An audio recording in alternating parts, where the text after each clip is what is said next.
Good evening from Wuhan, China, and good afternoon to our listeners um, large across the globe. Welcome to Focus on Liberia. I am the West African correspondent, Amara. Welcome to uh, news update on the African continent. Welcome to our normal program, a program that we do give you the latest news on the continent. I will be coming with this news maybe at queer time because of my current location. Currently, I'm in China, so by here now it is maybe our time here is a bit late compared to this is 22:26, meaning there is 10:26 p.m. in China. So you will notice that it rather early in West Africa where I normally come up with that program. Maybe for the past 20 days I will be coming with the program uh, late here but early in Africa. Maybe whether too early also in some part of America because of our geographic location. But I wouldn't want to stop coming with the program just because of my temporal bill in China. I will definitely be leaving soonest. So on that note, we have three major new headlines that I'm going to discuss this evening from Asia. Our first news is like Gabon new Prime Minister Sima has set a date for an organization of a free and fair election in Liberia. Sima once served as a minister under Ali Bongo. Today, the military has appointed him as what? As the Prime Minister of Gabon, with the notion that he's going to steer the affairs of Gabon to a free, fair, democratic election, which we see a civilian installed into power. I think some queer things happen with the Gabon political crisis, which may be a bit different from others that we are experiencing. One, the Gabon political crisis happened not in the name of demonstration as other coup d'etat that took place into Africa, especially the latest one that we are seeing. This particular overthrow happened because the election commissioner or commission of Gabon maybe fraudulently announced an election result or the presidential election result in favor of Ali Odima Bongo, and the military moved in without even any public demonstrating against the president or the decision of the electoral commission. The military moved in and nullified the election result and said they are taking over power. So, and the president was placed under house arrest. It did not happen like in other states where it was out of maybe this general dissatisfaction from the people. They may decide that let us come and maybe demonstrate against the self-established regime. I can say maybe he was taken out of power in an unprecedented but spectacular manner. And this man whom he hoped, trusted, and believed that he would have defended him, end up to seize the same power that he called him to defend. Then we have also witnessed, without any undue pressure from the international community, the military has released Ali Odima Bongo. And they said he's free to go anywhere. That is what the military is saying. And the Prime Minister Sima, who is now the man designated to take Gabon to the next general elections in 2 years' time, claimed that Ali Odima Bongo and his family will be prosecuted. But this so-called prime minister have also served as ministers under Ali Odima Bongo. So nobody knows how serious he's going to be in prosecuting his former boss. And if yes, he's going to prosecute him, he's actually free from everything that happened into Gabon. We are also seeing this thing. And the military on the whole hand, I don't think whether the military will be willing to prosecute Ali Odima Bongo, because the military participated in any fraudulent things or whatsoever wealth that the so-called Bongo family might have amassed overnight, especially the guy who is the guardians towards the power into Gabon to the BRICS in Guima. So we are seeing these things all, and it's very unfortunate that Odima may not be prosecuted. The military will definitely not leave the corridor of power. The so-called younger brother that came, the so-called cousin of Ali that came also into power, may not be willing to prosecute his relative, having known that he also share the same blame as the first ruling family of Gabon share. So these are critical times for Gabon. But maybe let us wait and see how the election will be conducted in 2 years' time. If the military is going to respect what they have said through the prime minister, and if this prime minister will remain as prime minister till the conduction of another election. If the military will not tend to take the pathway of other military people like Guinea, like Mali, like Burkina Faso, like Chad, and we are now seeing both Central and West Africa, especially countries in the Sahel, are facing series of military threats, overthrown, and the political instability in those regions calls for concern. Political instability in those regions actually calls for concern. And I think the international community, Africa, should not only be threatening. And above all, we have seen how ECOWAS have exposed its weakness, its vulnerability, its inability to take up even the weakest state in West Africa. I think they carefully threatened the Nigerian junta. They claim that they are going to take vehement military action against their persons.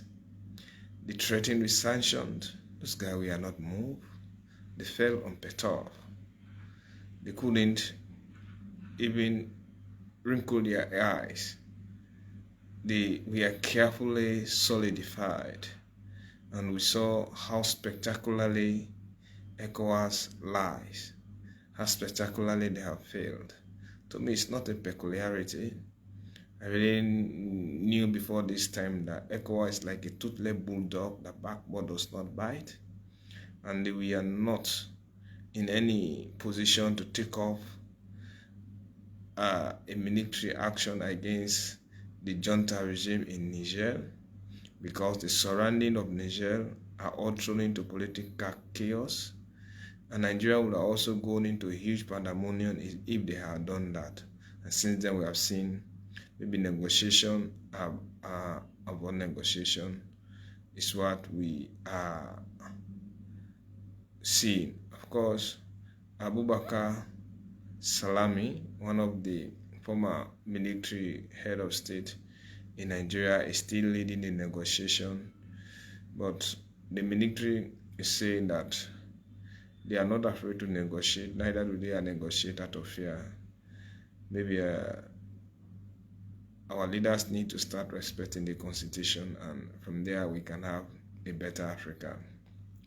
Let's come to another heading. Nigerians want to speak like British. Their syllables, their phonetics, according to them, the manner in which they pronounce words can easily identify them as Nigeria. Like the word comfortable, they say comfortable. Comfortable, they say comfortable. Hamburger, they say hamburger. Hamburger, they say hamburger. So these are just some of the things they want to maybe go through series of English lessons, how to control their dictions, and at the same time how to control their intonation. Some of them are hiring private teachers that we teach them lessons, at least during the summer for $13.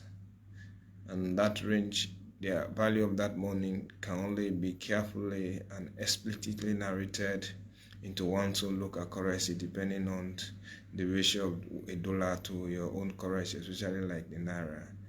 The Nigerians, they are saying if you're Yoruba, you're Igbo, you're Hausa, they have certain words that normally corrupt how they pronounce.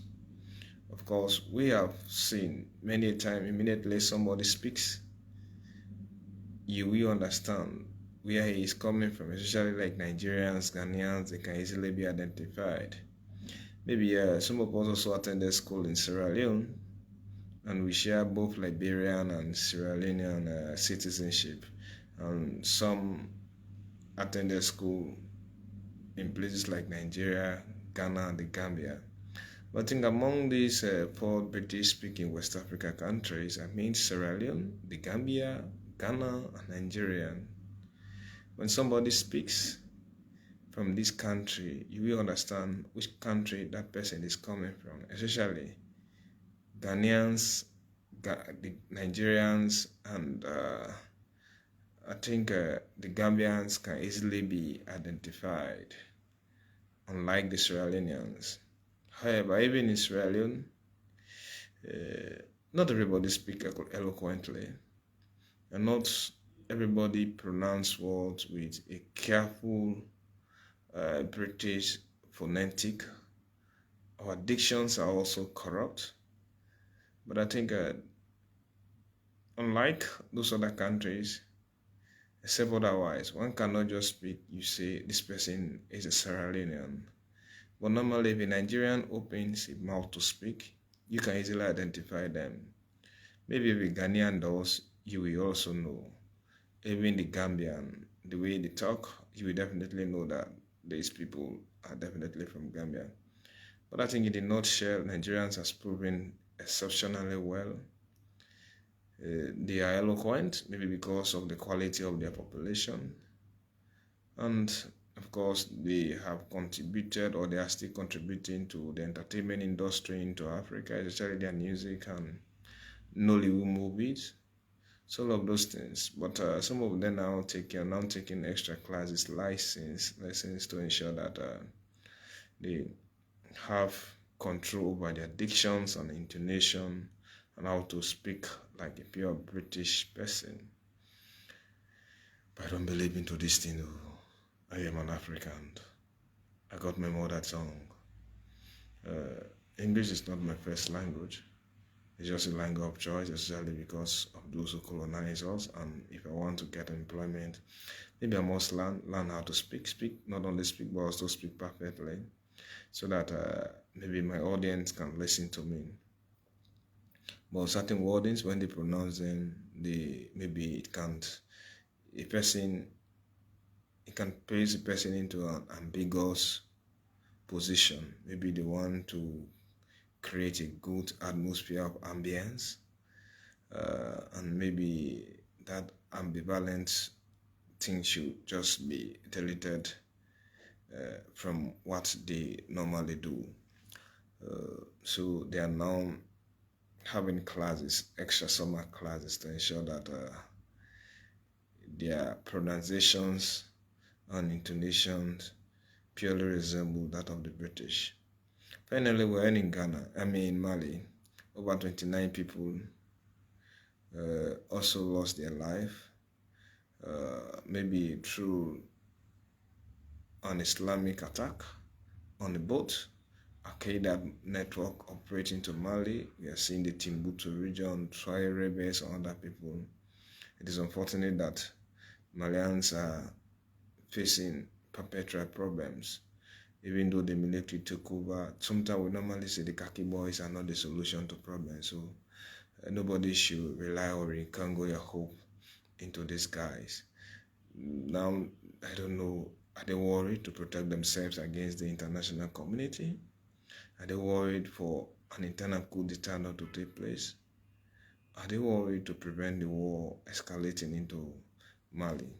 So all of those things are very sad, and maybe we need to be very careful on how we handle them. Okay, we also check in the last one in Morocco, a 6.8 earthquake magnitude killed over 1,000 people. 7.2 feet earthquake destroy a place very closer to Marrakech in Morocco. People are mourning, have been burying their dead ones. It's a very sad event. Over 1,000 people are dead, and we all know how earthquake is so dangerous. We saw the irreparable damage it caused on Turkey. Now, taking out Africa, which is very poor, if you have an earthquake, 6.8 magnitude, around 7.2 feet long, has definitely destroyed that particular country and took over 1,000 people's life official result. We watch at it keenly, maybe that result could be more than that. Thank you. It's been me, Edward Amara, focus on Liberia, West African correspondent, coming to you with the latest development on the continent, live from China, Wuhan City. Join me next time, same place, same time. Good night.